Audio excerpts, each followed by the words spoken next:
ላይፍ ኢዝ ላይክ ቪዲዮ ጌም። በቪዲዮ ጌም ውስጥ ሁለት አይነት ካራክተሮች አሉ። የመጀመሪያው ፕሌይንግ ካራክተርስ ይባላሉ። እነዚህ ፕሌይንግ ካራክተርስ በጌም ውስጥ ዳይሬክት ኮንትሮል ያላቸው ካራክተሮች ናቸው። በጌም ውስጥ የፈለጉትን ማድረግ ይችላሉ። ዘይ ካን ኮንትሮል ዜር ደስቲኒ ኤንድ ሶ ኦን። ስለዚህ አንድ ጌም የሚጫወተው እነዛ ነው ኮንትሮል የሚያደርጋቸው ማለት ነው።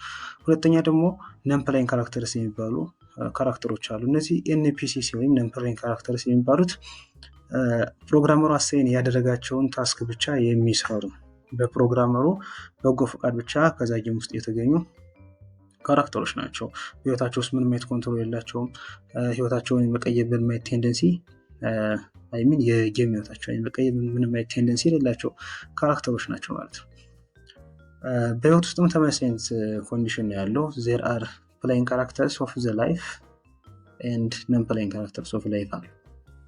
ፕሌይንግ ካራክተርስ ኦፍ ዘ ላይፍ የምንላቸው ዘ አር ሰክሰስፉል ፒፕል ናቸው። ኤንድ ነን ፕሌይንግ ካራክተርስ ኦፍ ዘ ላይፍ የምንላቸው ኖት ሶ ሰክሰስፉል ፒፕል ናቸው።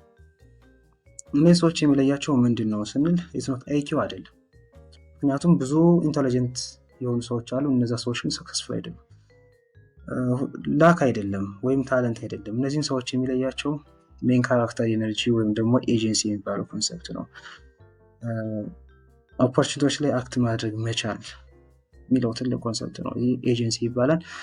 ዛሬ የምነጋገረው ስለዚህ ኮንሰፕት ነው። ስለዚህ ይህንን ትሬት ወይም ይህንን ባህሪ እኛስ በህይወታችን ውስጥ እንዴት አድርገን ዲቨሎፕ ማድረግ እንችላለን የሚለውን ነው የምነጋገረው።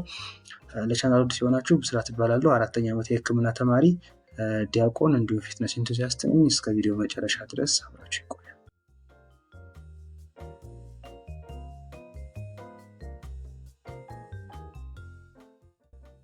የህይወታችሁን አቅጣጫ መቀየር ከፈለጋችሁ ማድረግ ያለባችሁ 3 መሰረታዊ ነገሮች እነዚህ ናቸው። የመጀመሪያው ይዛ አዌርነስ ነው። አዌርነስ ምንድን ነው? ለምንድን ነው አዌር የምንሆነው ሲባል ለኦፖርቹኒቲዎች። በህይወታችን ዙሪያ የተለያዩ ኦፖርቹኒቲዎች አሉ። ስለዚህ አይናችን መግለጥ መቻል ኢዝ ዘ ፈርስት ስቴፕ። ሳክሰስ ላይ ማፕ ላይ ደግሞ ኤክስፕሎር የተደረጉ ኤሪያዎች አሉ፣ ኤክስፕሎር ያልተደረጉ ኤሪያዎች አሉ። እነዛ ኤክስፕሎር የተደረጉ ኤሪያዎች ኦልሬዲ ፒንድ ናቸው። ብዙ ሰዎች ያውቃቸዋል። ዲፎልት ፓዝ ኦፍ ሰክሰስ ይሄ ነው እያሉ ብዙ ሰዎች የሚመክሩን መንገዶች ናቸው።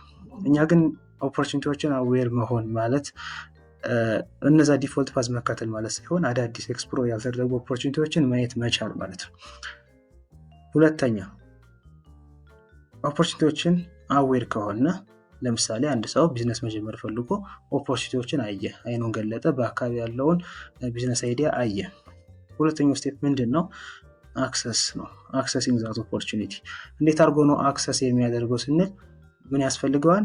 እውቀት ያስፈልገዋል፣ ኤክስፔሪየንስ ያስፈልገዋል፣ ሜቢ ገንዘብ ሊያስፈልገው ይችላል። ስለዚህ ዘ ሰከንድ ስቴፕ ዊል ቢ አክሰሲንግ ዛት ኦፖርቹኒቲ። ዘ ሰርድ ኤንድ ዘ ሜጀር ስቴፕ ኢዝ to have agency and acting upon that given opportunity። ብዙ ሰዎች በአካባቢያቸው ያለውን ኦፖርቹኒቲ ማየት አይቸግራቸውም።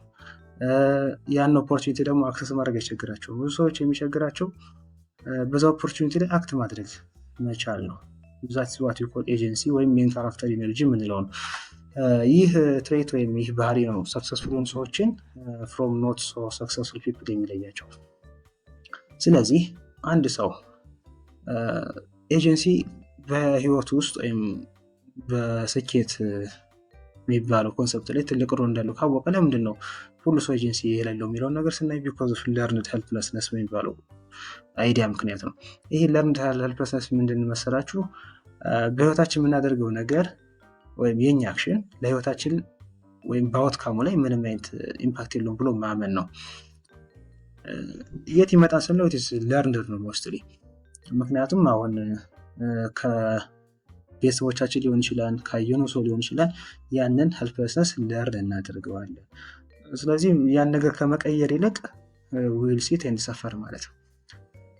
ይህ ተርም ኮይን እየተደረገው በ1960ዎቹ መጨረሻ አካባቢ ላይ ማርቲን ሴሊግማን የተባለ ሳይኮሎጂስት ነው ይህን ኮይን ተርም ያደረገው እና ኤክስፐሪመንቱም የሰራው እሱ ነው። የሰራው በውሻዎች ነው። 3 ግሩፕስ ኦፍ ዶግስ አመጣ እና የመጀመሪያውን ግሩፕስ ኦፍ ዶግስ የሆነ ሴል ውስጥ አስቀመጣቸው ኤንድ ለኤሌክትሪክ ሾክ ኤክስፖዝ አደረጋቸው። ነገር ግን ሂ ፕሌስድ ኤ በተን ያን ሲጫኑት ያ ሾክ ይጠፋላቸዋል ማለት ነው። ስለዚህ ኤሌክትሪኪዩትድ የሆኑ እነዚህ ውሾች ያንን በተን ሲጫኑት ጠፋላቸው ማለት። ስለዚህ ምንድን ብሎ ተማሩ? የኔ አክሽን በህይወት ያለውን አውትካም ኮንትሮል ማድረግ ይችላል ብለው አመኑ ማለት ነው። ግሩፕ 2 ያሉትን ውሻዎች ግን ያደረጋቸው ምንድን ነው? ለዛ ኤሌክትሪክ ሾክ ኤክስፖዝ ካደረጋቸው በኋላ ያንን ሾክ የሚያጠፉበት ምንም አይነት መንገድ አልተወላቸውም። ስለዚህ እነዛ ውሾች ሞከሩ፣ ከዛ ሾክ ሊያመልጡ አልቻሉም። ስለዚህ ተስፋ ቆርጦ ተቀመጡ። በቃ ምንም አማራጭ የለንም፣ በቃ ሌት ሰፈር ብለው ከዛ ሴል ውስጥ ተቀመጡ። ግሩፕ 3 ደግሞ ያሉት ዶግስ የሆነ ሴል ውስጥ ተቀምጠዋል፣ ግን ምንም አይነት ሾክ ኤክስፖዝ አልተደረጉም። በቀጣዩ ቀን እነዚህን ተመሳሳይ ውሾች ደባለቃቸውና ሶስቱን ግሩፖች አንድ ላይ አድርጎ ለሾክ ኤክስፖዝ አደረጋቸው። አሁን ግን ማምለጥ የሚችሉበት ኤሪያ ላይ ነው። ከፊታቸው አነስ ያለ ፌንስ ነገር ወይም ባሪየር ነገር ነው ያደረገላቸው። ግሩፕ 1 ላይ የነበሩት ውሾች በቀላሉ ከዛ ሾክ ማምለጥ ቻሉ። ምክንያቱም ከዛ ነገር ማምለጥ እንደሚችሉ ትናንት በነበረው ወይም ከዛ ቀን ቀድሞ በፊት የነበረው ኤክስፐሪንስ ስለተማሩ። ግሩፕ 2 ላይ የነበሩት ቱ ሳርድ ኦፍ ዶግስ ግን ከዛ ሾክ ለማምለጥ ምንም አይነት እርምጃ አልወሰዱም። ምክንያቱም የእነሱ ኤፈርት ምንም አይነት ለውጥ ያመጣ እንደሚችል ስላላመኑ ነው። ዛት ዋት ዊ ኮል ለርንድ ሄልፕለስነስ። ግሩፕ 3 ላይ የነበሩትም እንደ ግሩፕ 1 ከዛ ፌንስ ማምለጥ ይችላሉ፣ ቢኮዝ ከዛው ላይ ያንን ትሬት ስለተማሩት ያን ኤጀንሲ። ስለዚህ ኤጀንሲ ማለት ከዛ ባሪየር ወይም ከዛ ፌንስ ላይ መዝለል ማለት ነው። ካለብን ችግር ካለብን መቀየር በምንፈልገው ኤሪያ ላይ ያን ነገር ፌንስ ዘለን መውጣት ማለት ነው በዚህ ኤክስፐሪመንት ኮንሰፕት። ስለዚህ ግሩፕ 1 ላይ የነበሩት ዶግስ they had ኤጀንሲ ነበራቸው። ግሩፕ 2 ላይ የነበሩት ዶግስ ግን because of learned helplessness ያ ትሬት አልነበራቸውም ማለት ነው። ስለዚህ እኛም በህይወታችን እንዴት አድርገን ይህን ትሬት ዴቨሎፕ እናድርግ ስንል የመጀመሪያው ስቴፕ we have to choose a goal፣ ግን መምረጥ አለብን። ማህበረሰብ አስተያየት ያደረገልን ሳይሆን ሰው እንድንሆነው የሚጠብቀውን ሳይሆን ራሳችን መሆን የምንፈልገውን ትሩሊ መሆን የምንፈልገውን ነገር መለየት። the second step is deciding what that goal needs።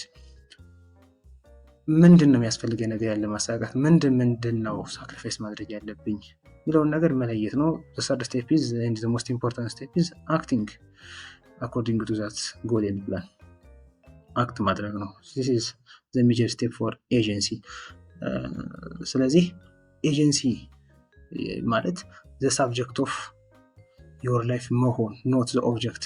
አድራጊ መሆን፣ ተደራጊ ሲሆን አድራጊ መሆን በህይወት ውስጥ ባለፍት ነገር ውስጥ ሳብጀክት ኤንድ ኦብጀክት እንደሚለው በህይወት ውስጥም there are subjects and objects and agency ማለት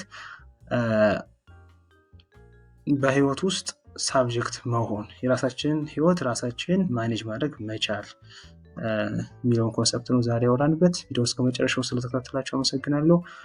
ይህ ቻናል እንዲያድግ የምትፈልጉ ከሆነ ሰብስክራይብ አድርጉ። በቀጣይ እንሰራላችሁ የምትፈልጉት ቶፒክ ካለ ኮመንት ቦክስ ላይ አሳውቁኝ። have a nice time።